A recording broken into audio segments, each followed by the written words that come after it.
सुभाषतम। मैं आपको सुनाने जा रहा हूँ मुंशी प्रेमचंद की कहानी बलिदान। चलिए शुरू करते हैं। मनुष्य की आर्थिक अवस्था का सबसे ज़्यादा असर उसके नाम पर पड़ता है। मौजे वेला के मंगरू ठाकुर जब से कांस्टेबल हो गए हैं, इनका नाम मंगल सिंह हो गया है। अब उन्हें कोई मंगरू कहने का साहस नहीं कर सकता। कल्लू अहीर ने जब से हलके के थानेदार से मित्रता कर ली है और गांव का मुखिया हो गया है, उसका नाम काल का दीन हो गया है। अब उसे कल्लू कहें तो आंखें लाल पीली करता है। इसी प्रकार हरक चंद कुर्मी अब हरकू हो गया है। आज से 20 साल पहले उसके यहाँ शक्कर बनती थी, कई हल की खेती होती थी और कारोबार खूब फैला हुआ था। लेकिन विदेशी शक्कर की आमदनी ने उसे मटिया मेट कर दिया। धीरे धीरे कारखाना टूट गया, जमीन टूट गई, ग्राहक टूट गए और वह भी टूट गया।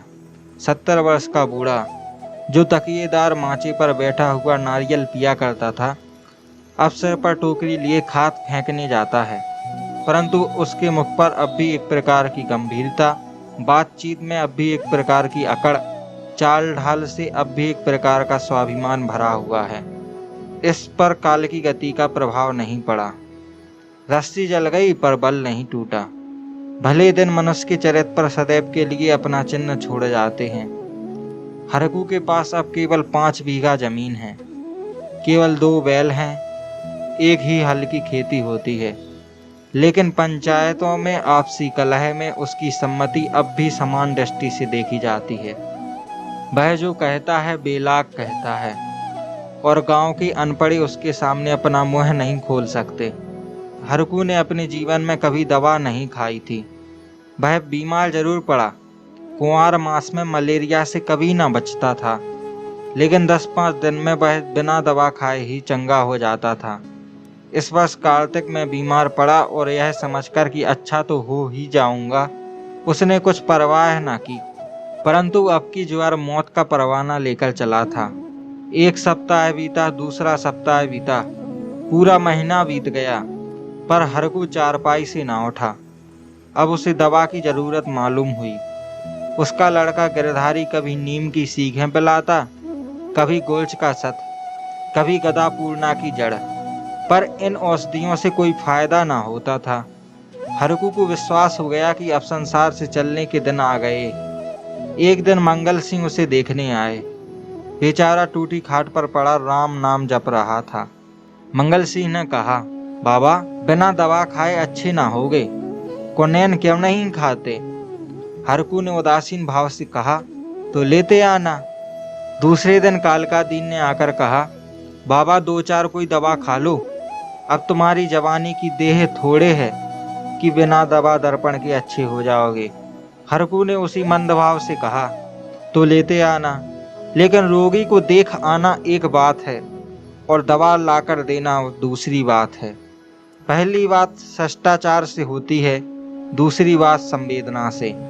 न मंगल सिंह ने खबर ली, न कालका दीन ने, न किसी तीसरे ही ने। हरकू दालान में खाट पर पड़ा रहता।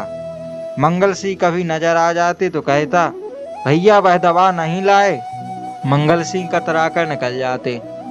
कालका दीन दिखाई देते तो उनसे भी यही प्रश्न करता, लेकिन वह भी नजर बचा जाते।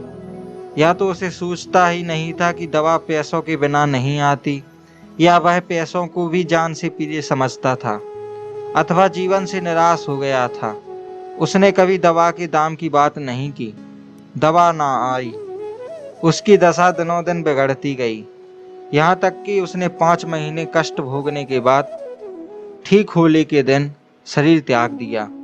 गिरधारी ने उसका सब बड़ी धूमधाम से निकाला, क्रियाक्रम बड़े हौसले से किया। कई गांव के ब्राह्मणों को निमंत्रित किया। बेला में होली न मनाई गई, ना अबीर न गुलाल उड़ी, ना ढपली बजी, ना भंग की नालियां बहीं। कुछ लोग मन में हरकू को कोसते जरूर थे कि इस बुढ़े को आज ही मरना था, 2-4 दिन बाद मरता, लेकिन इतना निर्लज्ज कोई ना था कि सुख में आनंद मनाता। वह शरीर ना था जहाँ कोई किसी के काम में शरीक नहीं होता, जहाँ पड़ोसी को रोने पीटने की आवाज़ हमारे कानों तक नहीं पहुँचती। हरकू के खेत गांव वालों की नज़र पर चढ़े हुए थे। 5 बीघा जमीन कुएं के निकट, खाद पात से लदी हुई, मेड़ बांध से ठीक थी। उसमें 3-3 फसलें पैदा होती थीं।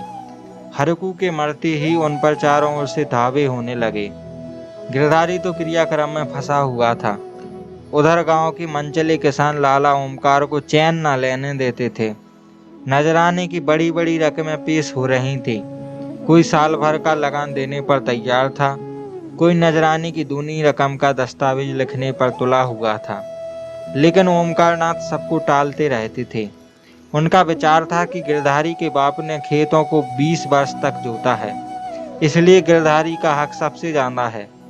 वह अगर दूसरों से कम भी नजराना दे तो खेत उसी को देना चाहिए। अस्तु जब गिरधारी क्रियाक्रम से निवृत्त हो गया और उससे पूछा, खेती के बारे में क्या कहते हो? गिरधारी ने रोकर कहा, सरकार इन्हीं खेतों का तो आसरा है, जोतूंगा नहीं तो क्या करूंगा? ओमकारनाथ, नहीं, जरूर जोतो, खेत तुम्हारे हैं, मैं तुमसे छोड़ने को नहीं कहता। हरकू ने उसे 20 साल तक जोता है, उन पर तुम्हारा हक है। लेकिन तुम देखते हो अब जमीन की दर कितनी बढ़ गई है। तुम 8 रुपये बीघे पर जोतते थे, मुझे 10 रुपये मिल रहे हैं, और नजराने के 100 अलग। तुम्हारे साथ रियायत करके लगान वही रखता हूँ, पर नजराने के रुपये तुम्हें देने पड़ेंगे। गिरधारी, सरकार, मेरे घर में तो इस समय रोटियों का भी ठिकाना नहीं है। इतने रुपए कहाँ से लाऊंगा? जो कुछ जमा जथा थी दादा के काम में उड़ गई। अनाज खलियान में है, लेकिन दादा के बीमार हो जाने से उपज भी अच्छी नहीं हुई। रुपए कहाँ से लाऊं? ओमकारनाथ, यह सच है, लेकिन मैं इससे ज्यादा रियायत नहीं कर सकता। गिरधारी, नहीं सरकार, ऐसा ना कहिए, नहीं तो हम बिना मारे मर जाएंगे। आप बड़े होकर कहते हैं तो मैं बैल बछिया बेचकर 50 रुपये ला सकता हूँ, इससे बेसी की हिम्मत मेरी नहीं पड़ती। ओमकारनाथ चिढ़कर बोले, तुम समझते होगे कि हम ये रुपये लेकर अपने घर में रख लेते हैं और चैन की बंसी बजाते हैं, लेकिन हमारे ऊपर जो कुछ गुजरती है हम ही जानते हैं। कहीं यह चंदा, कहीं वह चंदा, कहीं यह नजर, कहीं वह नजर, कहीं यह इनाम, कहीं वह इनाम। इनके मारे कचूमर निकल जाता है। बड़े दिन में सैकड़ों रुपए डालियों में उड़ जाते हैं। जिसे डाली ना दो वही मुँह फुलाता है। जिन चीजों के लिए लड़के तरस कर रह जाते हैं उन्हें बाहर से मंगवाकर डालियां सजाता हूँ। उस पर कभी कानूनगो आ गए, कभी तहसीलदार, कभी डिप्टी साहब का लश्कर आ गया। सब मेरे मेहमान होते हैं। अगर ना करूं तो नक्कू बनूं और सबके आंखों में कांटा बन जाऊं। साल में 1000-1200 मोदी को इसी रसद खुराक के मद में देने पड़ते हैं। यह सब कहाँ से आए? बस यही जी चाहता है कि छोड़कर चला जाऊं। लेकिन हमें परमात्मा ने इसीलिए बनाया है कि एक से रुपए सता कर ले और दूसरे को रुपए रो कर दे। यही हमारा काम है।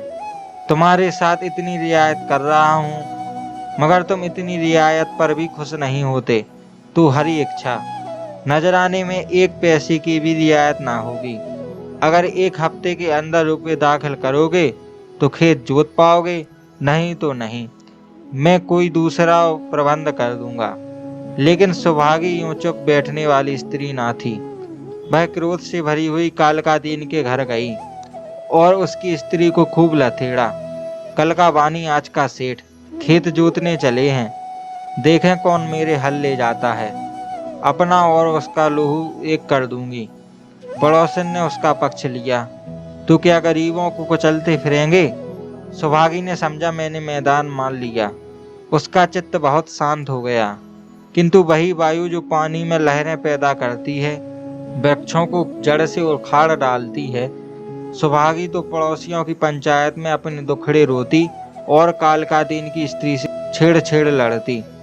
इधर गिरधारी अपने द्वार पर बैठा हुआ सोचता, अब मेरा क्या हाल होगा? अब यह जीवन कैसे कटेगा? ये लड़के किसके द्वार पर जाएंगे? मजदूरी का विचार करते ही उसका हृदय व्याकुल हो जाता। इतने दिनों तक स्वाधीनता और सम्मान का सुख भोगने के बाद अधम चाकरी की शरण लेने के बदले वह मर जाना ही अच्छा समझता था। वह अब तक ग्रस्त था। उसकी गणना गांव के भले आदमियों में थी। उसे गांव के मामले में बोलने का अधिकार था। उसके घर में धन ना था पर मान था। नाई, कुमार, पुरोहित, भाट, चौकीदार ये सब उसका मुंह ताकते थे। अब यह मर्यादा कहाँ? अब कौन उसकी बात पूछेगा? कौन उसके द्वार आएगा? अब उसे किसी के बराबर बैठने का, किसी के बीच में बोलने का हक नहीं रहा। अब उसे पेट के लिए दूसरों की गुलामी करनी पड़ेगी। अब पहर रात रहे, कौन बेलों को नाद में लगाएगा?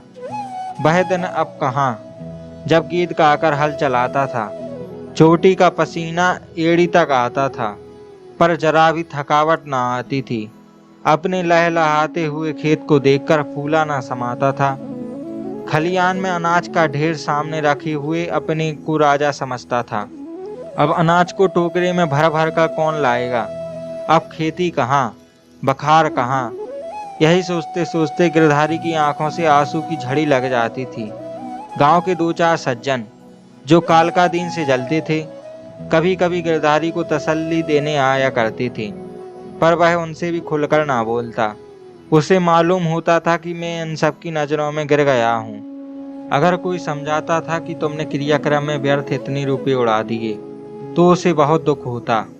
वह अपने उस काम पर जरा भी ना पछताता। मेरे भाग्य में जो कुछ लिखा है वह होगा, पर दादा के ऋण से तो ऋण हो गया। उन्होंने अपनी जिंदगी में चार को खिलाकर खाया, क्या मरने के बाद उन्हें पिंडे पानी को तरसा था? इस प्रकार 3 मास बीत गए और आषाढ़ आ पहुंचा। आकाश में घटाएं आईं, पानी गिरा।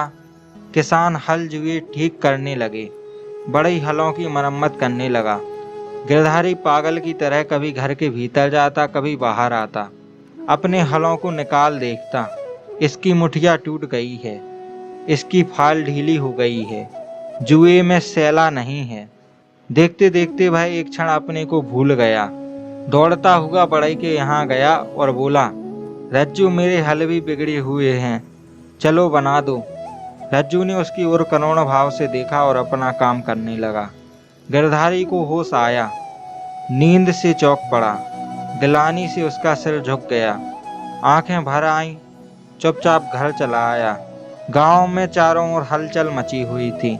कोई सन के बीज खोजता फिरता था, कोई जमींदार के चौपाल से धान के बीज लिए आता था। कहीं सलाह होती किस खेत में क्या बोना चाहिए। गिरधारी ये बातें सुनता और जलहीन मछली की तरह तड़पता था। एक दिन संध्या समय गिरधारी खड़ा अपने बैलों को खुजला रहा था कि मंगल सिंह आए और इधर उधर की बातें करके बोले, गोई को बांधकर कब तक खिलाओगे, निकाल क्यों नहीं देते? गिरधारी ने मलिन भाव से कहा, हाँ, कोई ग्राहक आए तो निकाल दूं। मंगल सिंह, एक ग्राहक तो हम ही हैं, हम ही को दे दो। गिरधारी अभी कुछ उत्तर ना दे पाया था कि तुलसी बनिया आया और गरज कर बोला, गिरधारी, तुम्हें रुपए देने हैं कि नहीं वैसा कहो। 3 महीने से हील हलावा करते चले आते हो, अब कौन खेती करते हो कि तुम्हारी फसल के अगोरे बैठे रहें। गिरधारी ने दीनता से कहा, साहब जैसे इतने दिनों माने हो, आज और मान जाओ, कल तुम्हारी एक एक कौड़ी चुका दूंगा। मंगल और तुलसी की इशारों से बात हुई और तुलसी भुनभुनाता हुआ चला गया। तब गिरधारी मंगल सिंह से बोला, तुम इन्हें ले लो तो घर के घर ही में रह जाऊं, कभी कभी आंख से देख लिया करूंगा। मंगल सिंह, मुझे अभी ऐसा कोई काम नहीं, लेकिन घर पर सलाह करूंगा। गिरधारी, मुझे तुलसी के रुपए देने हैं, नहीं तो खिलाने को तो भूसा है। मंगल सिंह, यह बड़ा बदमाश है, कहीं नालिश ना कर दे। सरल हृदय गिरधारी धमकी में आ गया। कार्यकुशल मंगल सिंह को सस्ता सौदा करने का अच्छा अवसर मिला। 80 रुपए की जोड़ी 60 रुपए में ठीक कर ली। गिरधारी ने अब तक बैलों को न जाने किस आशा से बांध कर खिलाया था। आज वह आशा कल्पित सूत्र की भांति टूट गई। मंगल सिंह गिरधारी की खाट पर बैठे रुपए गिन रहे थे और गिरधारी बैलों के पास विषादमय नेत्रों से उनकी ओर ताक रहा था। आह, ये मेरे खेतों के कमाने वाले, मेरे जीवन के आधार, मेरे अन्नदाता, मेरी मान मर्यादा की रक्षा करने वाले, जिनके लिए पहर रात से उठकर छांटी काटता था, जिनके खलीदाने की चिंता अपने खाने से ज्यादा रहती थी, जिनके लिए सारा दिन भर हरियाली उखाड़ा करता था। ये मेरी आशा के दो आँख, मेरे इरादे के दो तारे, मेरे अच्छे दिनों के दो चिन्ह, मेरे दो हाथ अब मुझसे विदा हो रहे हैं। जब मंगल सिंह ने रुपये गिन कर रख दिए और बैलों को ले चले, तब गिरधारी उनके कंधों पर सिर रखकर खूब फूट फूट कर रोया, जैसे कन्या मायके से विदा होते समय माँ बाप के पैरों को नहीं छोड़ती, उसी तरह गिरधारी इन बैलों को नहीं छोड़ता था। सुभागी भी दालान में पड़ी रो रही थी और छोटा लड़का मंगल सिंह को एक बांस की छड़ी से मार रहा था। रात को गिरधारी ने कुछ नहीं खाया, चारपाई पर पड़ा रहा। प्रातःकाल सुभागी चिलम भरकर ले गई तो वह चारपाई पर ना था। उसने समझा कहीं गए होंगे, लेकिन जब 2-3 घड़ी दिन चढ़ आया और वह ना लौटा तो उसने रोना धोना शुरू किया। गांव के लोग जमा हो गए, चारों ओर खोज होने लगी, पर गिरधारी का पता ना चला। गिरधारी उदास और निराश होकर घर आया। 100 रुपये का प्रबंध करना उसके काबू के बाहर था। सोचने लगा, अगर दोनों बेलों को बेच दूं तो खेत ही लेकर क्या करूंगा, घर बेचूं तो यहाँ लेने वाला ही कौन है, और फिर बाप दादों का नाम डूबता है। 4-5 पेड़ हैं, लेकिन उन्हें बेचकर 25 या 30 रुपये से अधिक ना मिलेंगे। उधार लूं तो देता कौन है।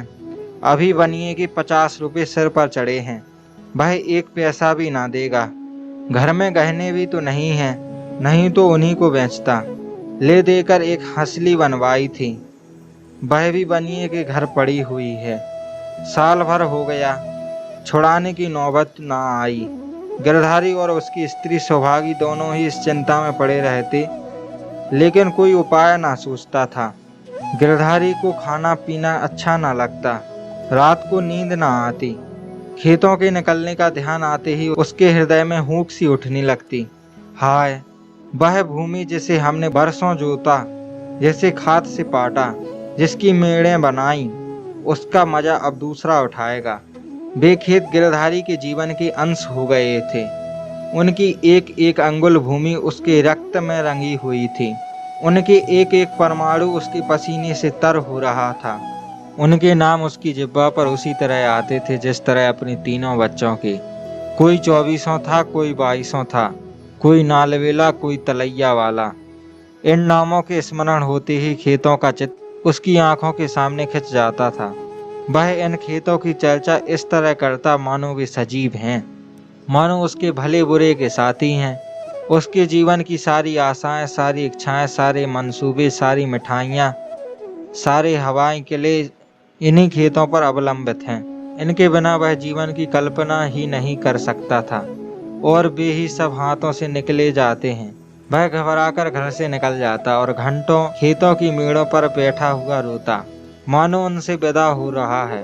इस तरह 1 सप्ताह बीत गया और गिरधारी रुपये का कोई बंदोबस्त ना कर सका। 8वें दिन उसे मालूम हुआ कि कालका दिन ने 100 रुपये नजराने देकर 10 रुपये बीघे पर खेत ले लिए। गिरधारी ने एक ठंडी सांस ली। एक क्षण बाद वह अपने दादा का नाम लेकर बिलख बिलख कर रोने लगा। उस दिन घर में चूल्हा नहीं जला। ऐसा मालूम होता था मानो हरकू आज ही मरा है। संध्या हो गई, अंधेरा छा रहा था। सुभागी ने दिया जलाकर गिरधारी के सिरहाने रख दिया और बैठी द्वार की ओर ताक रही थी कि सहसा उसे पैरों की आहट मालूम हुई। सुभागी का हृदय धड़क उठा। वह दौड़कर बाहर आई, इधर उधर ताकने लगी। उसने देखा कि गिरधारी बैलों की नाद पर सिर झुकाए हुए खड़ा है। सुभागी बोल उठी, वहां खड़े क्या कर रहे हो? आज सारे दिन कहाँ रहे? यह कहते हुए वह गिरधारी की ओर चली। गिरधारी ने कुछ उत्तर ना दिया।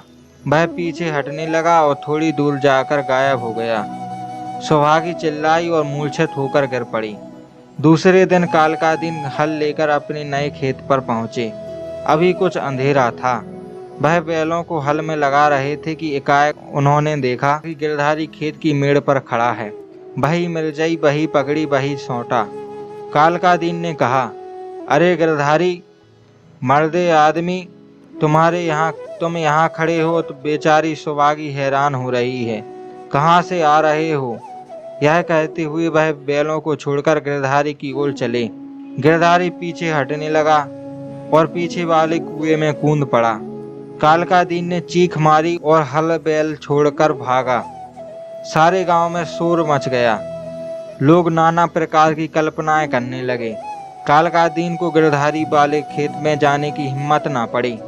गिरधारी को गायब हुए 6 महीने बीत चुके हैं। उसका बड़ा लड़का अब एक ईंट के भट्टी में काम करता है और 20 रुपये महीने घर आता है। अब वह कमीज और अंग्रेजी जूते पहनता है। घर में 2 जून की तरकारी पकती है और जौ के बदले गेहूं खाया जाता है, लेकिन गांव में उसका कुछ भी आदर नहीं। अब वह मजदूर है। सुहागी अब पराए गांव में आए कुत्ते की भांति दबकती फिरती है। वह अब पंचायत में भी नहीं बैठती। अब वह मजदूर की माँ है।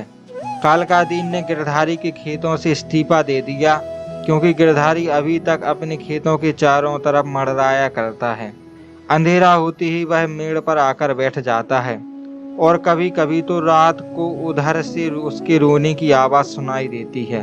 वह किसी से बोलता नहीं, किसी को छेड़ता नहीं। उसे केवल अपने खेतों को देखकर संतोष होता है। दिया जलने के बाद उधर का रास्ता बंद हो जाता। लाला ओंकारनाथ बहुत चाहते हैं कि ये खेत उठ जाए, लेकिन गांव के लोग उन खेतों का नाम लेते डरते हैं।